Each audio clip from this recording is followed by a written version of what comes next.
for whatever Donald Trump wanted, whether that was a quote-unquote illegal third term or just a quote-unquote stealing of the race for a different Republican. How seriously should we take all this as part of the Veep stakes right now? Will we bring in someone who has served as a special counsel to congressional probes and former federal prosecutor, John Flannery? Welcome, sir. Good to be with you. Good to have you. As I mentioned, politicians, including especially members of Congress in the speech and debate clause, can say many things, even if we might find them completely objectionable. Horrific, some things they say.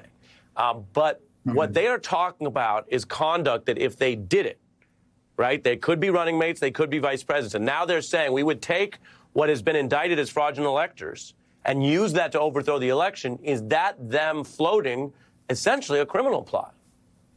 Well, it's a coup too, I suppose, if the circumstances are similar to what happened in the first effort at a coup that failed, the insurrection, and Trump lost and Biden won. We could be in the same place if we didn't prepare for it.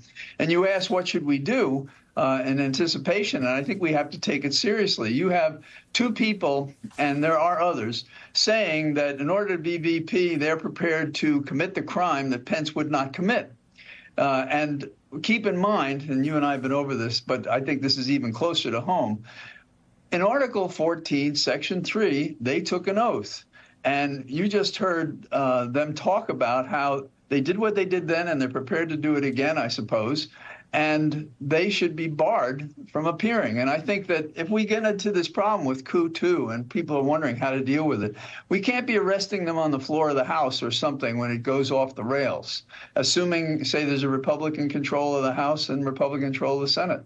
And so what we have to do is anticipate that. And I think the way we anticipate it is if we're put on notice that they're going to violate their oath and try to overthrow the government in a new and fine way in their mind, and they present this clear and present danger to our democracy, I think we have to deal with it. And I think we have to deal with these two people. We make the mistake too often of laughing this off.